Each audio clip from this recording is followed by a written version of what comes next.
Hi everyone, this is Ngang Sang Vu. Thanks for tuning into Shaman Talk today. If you haven't subscribed to my channel yet, please subscribe and follow me for future videos. The topic I'll be speaking on today is the struggles of having Buddhist spiritual guides. So I'm going to be starting by asking the question, how do you know when you have Buddhist spiritual guides? First of all, initially, you will feel an attraction or an affinity towards Buddha statues. You will have the desire to understand and to learn more about the religion.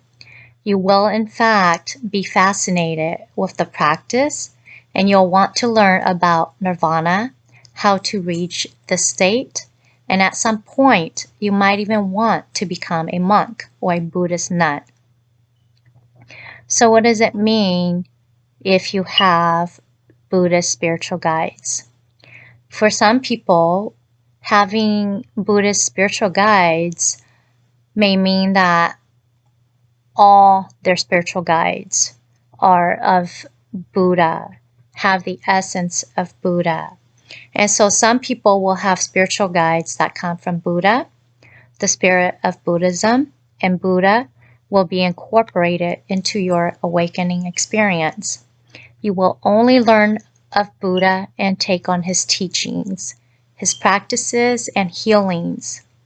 These people may not Wanang, they may only do healing rituals and have a desire to become a monk, to practice and to live the lifestyle of a Buddhist monk. They may not shake or trance, and you may feel this way initially that you want to become a Buddhist monk. You may feel this way because you're being summoned by the Buddhist spiritual guides, but it does not mean that you have to become a monk. You have to let the energy settle, and you'll find ways to ground yourself. Then you will eventually feel like yourself again, and you can satisfy the role of being a Buddhist shaman without having to become a monk. For some people, they will have shamanic spiritual guides, and having Buddha or Buddhist spiritual guides are only a small part of their shamanic journey. So they will not be ruled over by the teachings and requirements as expected by those who are Buddhist shamans. They do not have to abstain from human behaviors the same way. The degrees of abstinence will differ depending on what kinds of guides you have and who you are. How can Buddhist spiritual guides help you?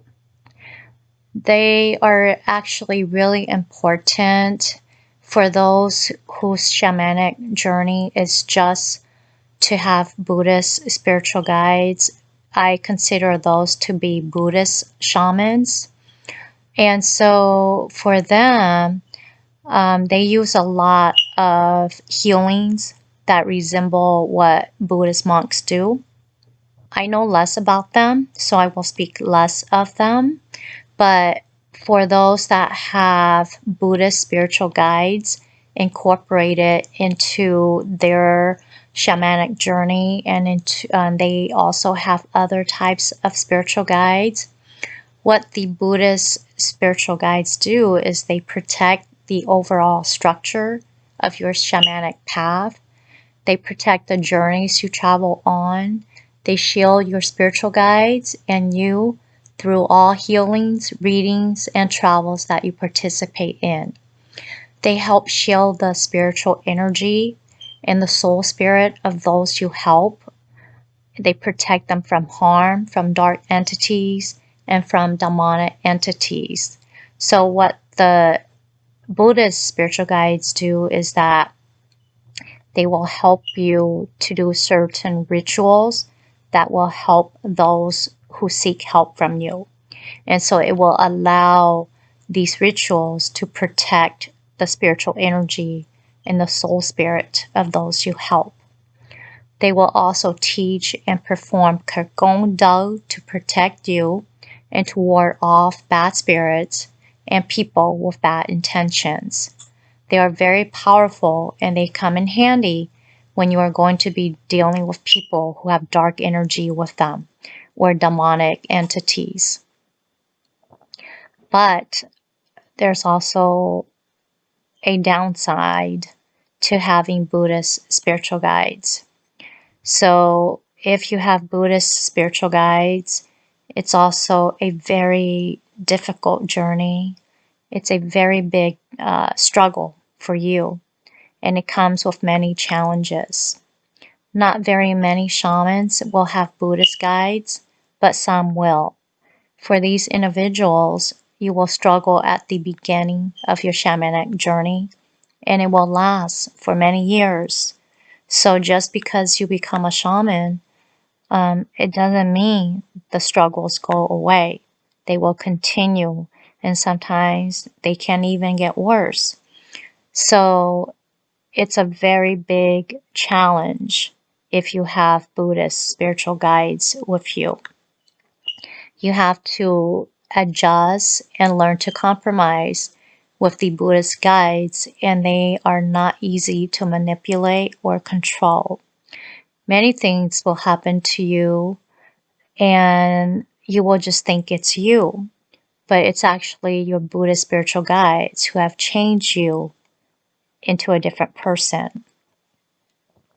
Without knowing and without awareness, it may cause you to distance yourself from those you love, and it can cause relationships to end, and also for you to desire solitude.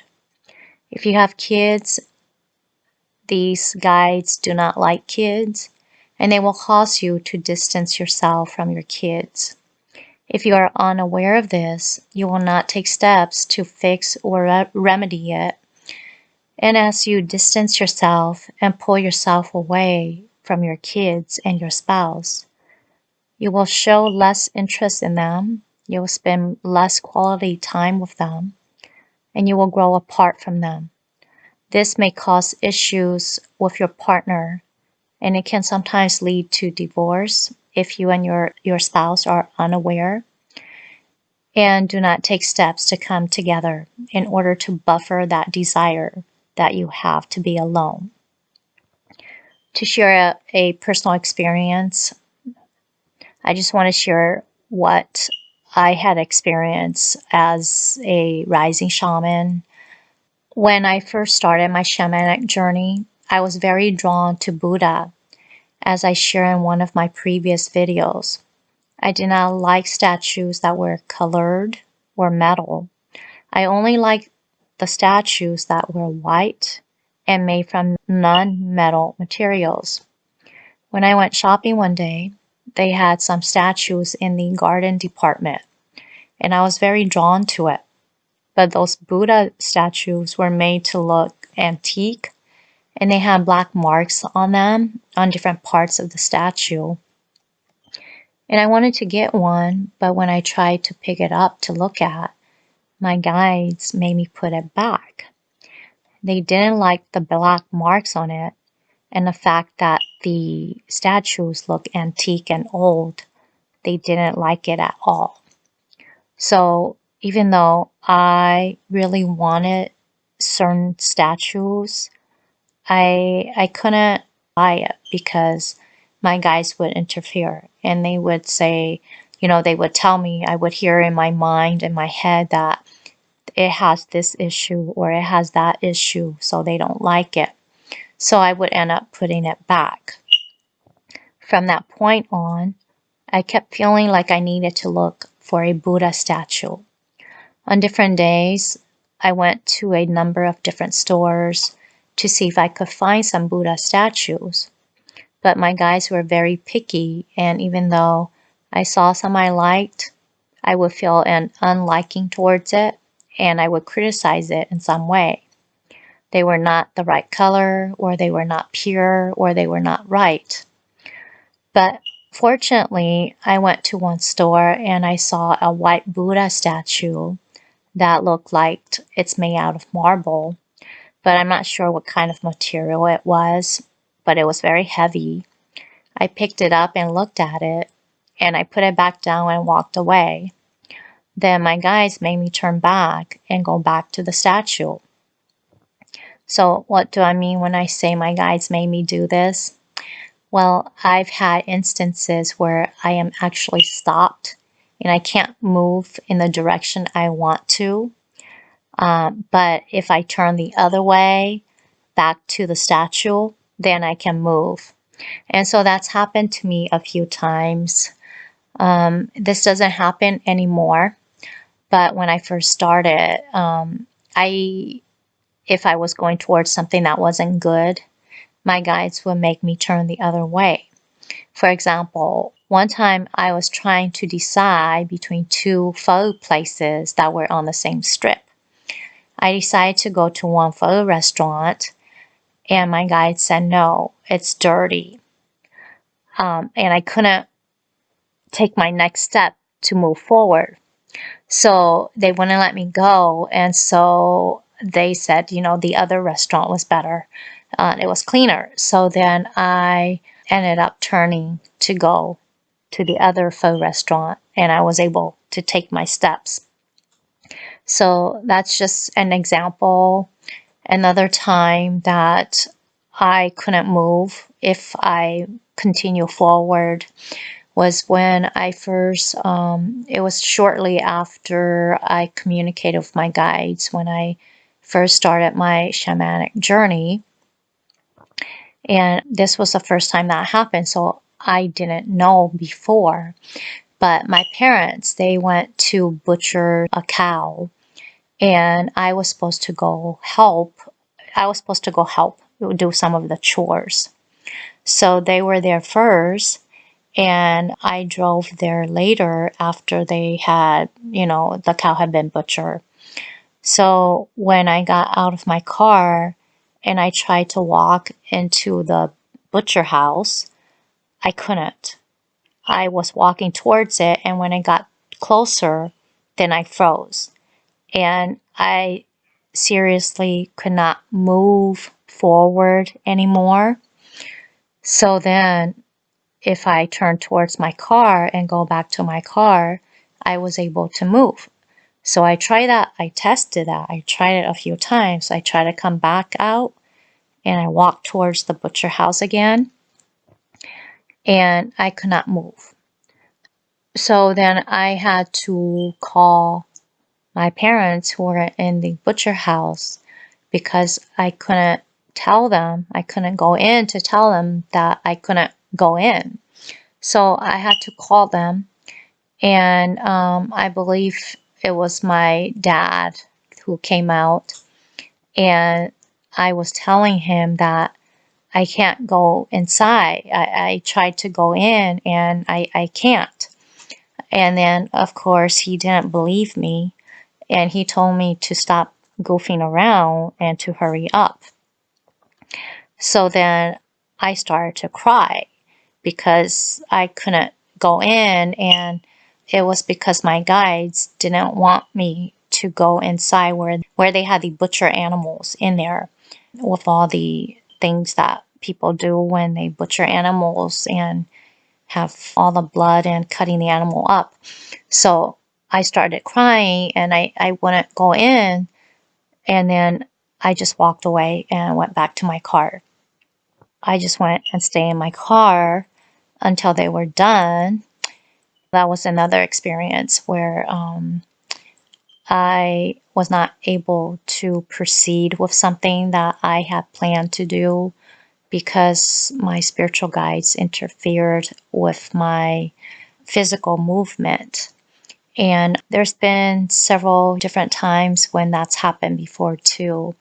But that's just a few examples of how my guides interfere with my ability to do something because they did not want me to. And there was always a reason. If I was not able to do something, I was always told why I couldn't do it. Another time, I'll tell about another time too. My parents came to my house, and they were butchering some chickens, and I was supposed to help. So I was going to go help. I had no idea that I couldn't help. So I was supposed to go help, and I went outside and I was getting ready to help, and I started to cry. I started to cry because my guides did not want me to be participate in the butchering of the chickens. So I started to cry and I went inside and I refused. Then my dad got really mad at me, and this has happened several times because they tell me, okay, you're a shaman. We understand you're not allowed to kill or to butcher animals and chickens, but there is no reason you cannot take off the feathers or help hold the chicken. It was really difficult for me because I had a lot of conflicts with my parents because of things that I could not do and they could not understand. So they are also shamans, and they would say, we are shamans just like you, and we can take the feather off. So they thought that I was just lying and that I just didn't want to do it. My guys would start crying, and it wasn't really me crying, but it was really more my spiritual guides would be crying, and then they would cry through me and I would end up crying.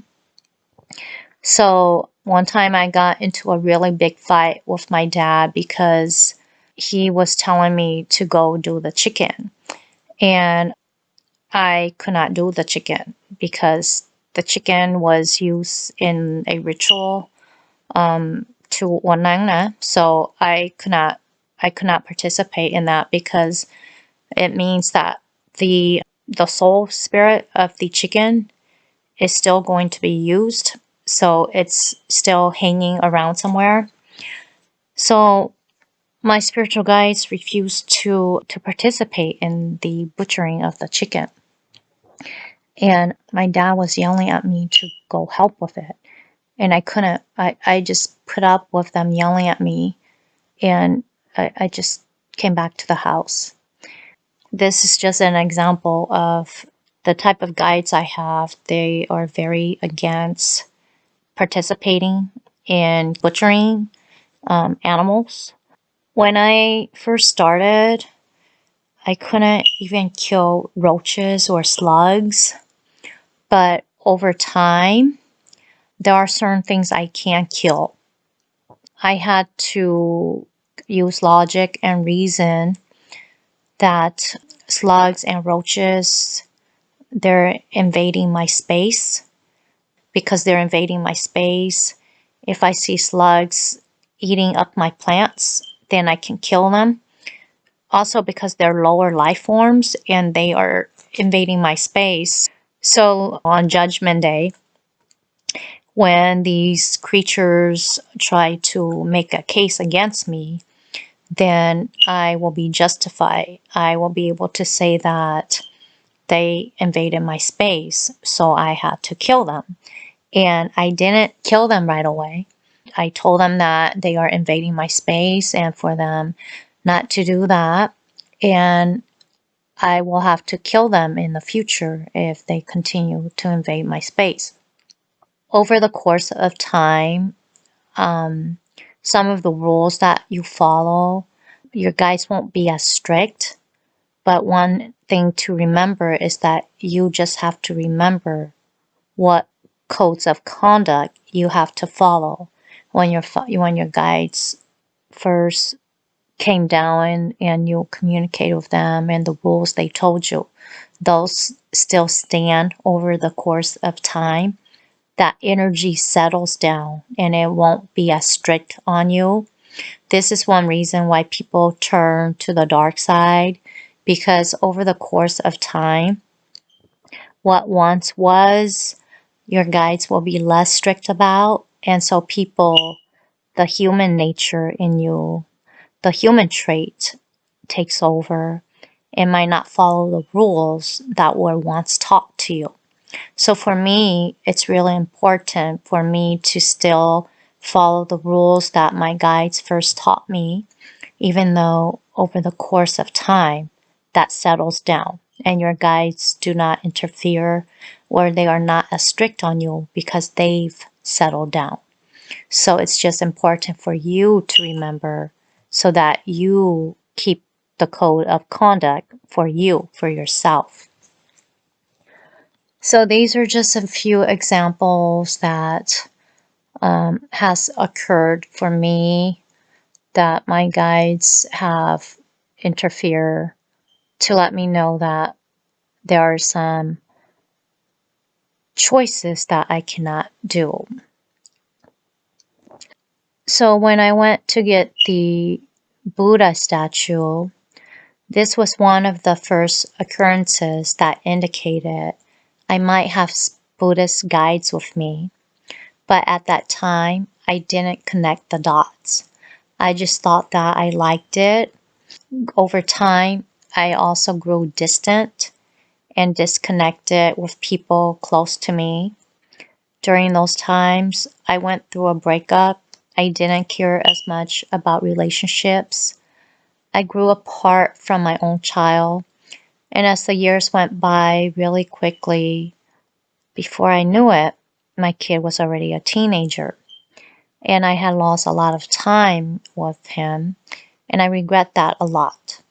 I used to give so much hugs and kisses and spend lots of time doing family activities and talking, just doing a lot of talking too. But through those times and years, I don't know what happened. I became distant and I was in my own little bubble. It wasn't until one day he told me about myself and my behavior and how distant he felt from me that I broke down and cried. And that was when I realized how bad I had been. At that point, all that pain just like came pouring down on me.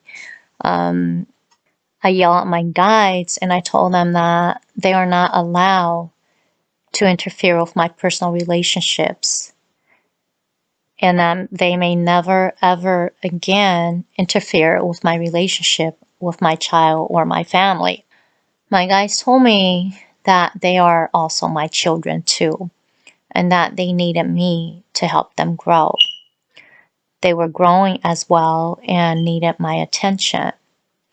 I told them that it doesn't matter.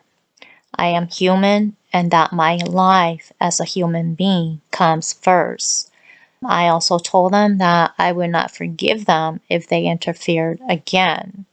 I also told them that my family comes first. And so a promise was made, and I also know now that most spiritual guides do not like children. They don't like it that children are often messy and dirty and cry often because they are needy. So if you are a single parent, please remember this and don't let it distance you from your own kids or your family. As I said, I broke down and I was crying so hard for how cold I had been during those earlier years. I tried to remember all the hugs and kisses and quality time we spent together after I became a shaman, after a shamanic awakening. And I was really sad because I couldn't remember much. It made me really sad about how many years can just disappear like that. So this is my biggest regret with my shamanic journey, that I wasn't a stronger person and I didn't hold myself together as well as I could have. That I didn't recognize the signs when I was pulling myself from the people I love. I wish I knew then what I know now. There's always a way to fix things, and sometimes it's not that things cannot be fixed, but the lack of knowledge about it prevents us from fixing it. Sometimes it's not even just Buddhist guides that pull you from your loved ones. Sometimes it's just having Neng Shao and none that can interfere with your relationships. So spiritual guides alone can create, so just having spiritual guides alone can create separation and can distance you from your children, your family, your spouse, your significant other. It can also make you short-tempered, less patient. You can get annoyed easily, and you struggle to forgive. Spiritual guides or none, they are very unforgiving beings unless you explain to them why something happened. Then they are very quick to forgive and be appeased.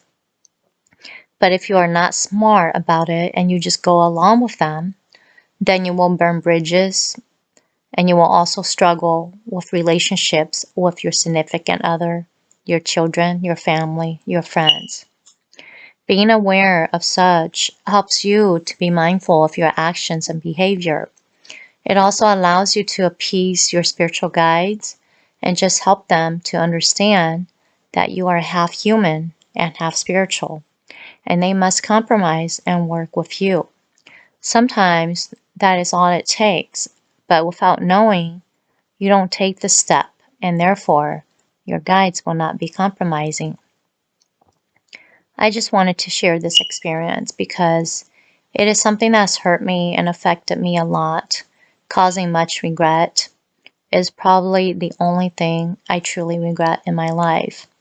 So please take the steps needed so you can save your relationships with the people you love, your marriage, and yourself from future regrets by understanding that your shamanic calling may be affecting you and that you are not powerless. There are things you can do to ease and to help bridge that separation that you may experience. Thank you for tuning in today. I wish you wellness in body, mind, and spirit. Until next time.